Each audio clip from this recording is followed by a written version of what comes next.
She loves storytelling as an actor and a screenwriter. She enjoys creating content and sharing relatable business and life insights, as I'm sure she will do here today in her speech. She's committed to continuous growth and is excited to sharpen her communication skills. But in my words, she's here to optimize her communication skills. Please, a befitting round of applause for someone of this caliber, whom I choose to give you applause in Banana Island by the time she's done.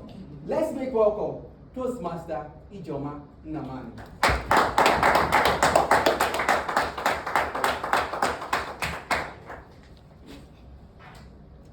Good evening, fellow Toastmasters and guests. Good evening. My mentor was the greatest woman who ever walked this earth. Wow. She was poised, elegant, confident in a way that didn't ask for attention. She commanded it. She walked into a room and completely changed the atmosphere.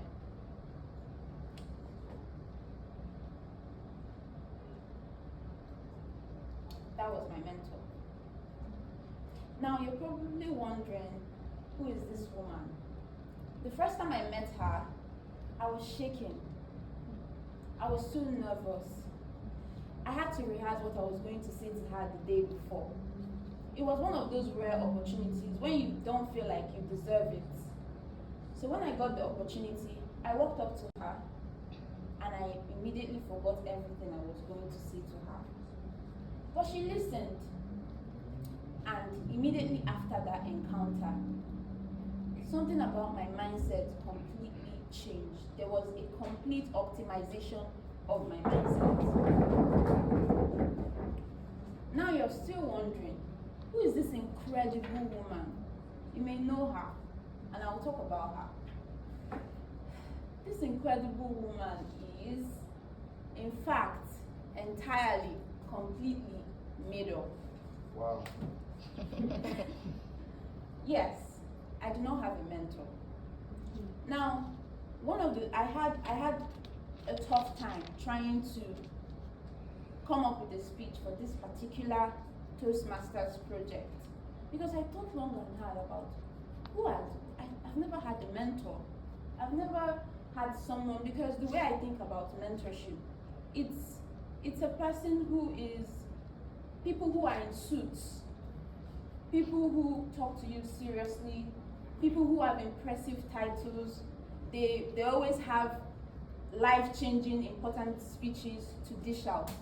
I even try to upgrade some of the deep conversations, deep advice that anyone has given me as my mentorship experience, but it didn't feel true. Then I wanted to settle for a speech where I tell you all that I do not have a mentor. But then it struck me, I do have a mentor. My brother, my mentling, as I coined the word just recently. Mentling is simply a person who is your sibling, but is also somehow your mentor. I think about my experience with my brother. Now, to be honest, my brother is not exactly the soft, inspirational type of person. He's the type of person that you come to him with a problem, a difficulty, and expect comfort. Instead, you leave with difficult questions. If I had questions, or sometimes I would demand an answer from him. You've experienced this before. Why don't you tell me how to go about this? He would say things like, you know that exact question you just asked me, in the exact words you use. Take those words, copy it, and paste it inside Google. Wow. You're going to get the answer. Yes, that is my brother. Now, at some point I thought he's just a difficult person. But then I started to realize something. He doesn't just want to spoon feed me with answers. He was trying to prepare me for an often difficult world that demands resilience, the ability to stand on your own, the ability to realize things by yourself. And really thinking about our relationship so far, I've thought of the times that Most of the important decisions I've made in my life has been because of conversations I've had with my brother. The time when I wanted to take a path that wasn't meant for me, I sat down with him. The conversations I had with him made me realize who I really am, and it helped me to take the path that was really meant for me. And just recently, when I was trying to decide a career path, I was drowned in so much confusion, so much comparison. What am I going to do? What am I going to do?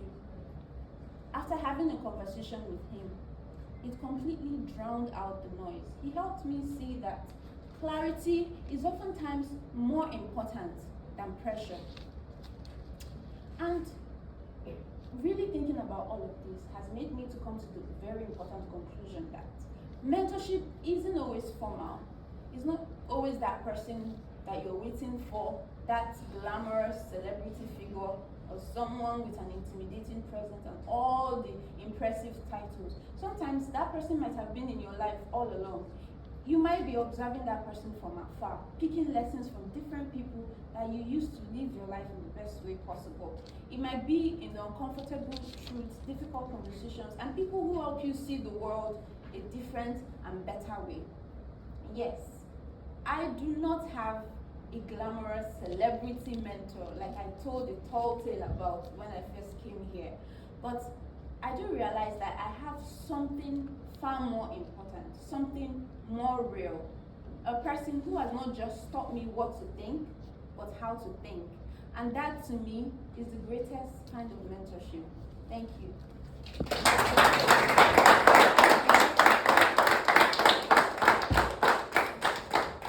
Someone who has not just taught me what to think, but how to think. I will give us a few seconds to note down what you think about what she shared. While you share that,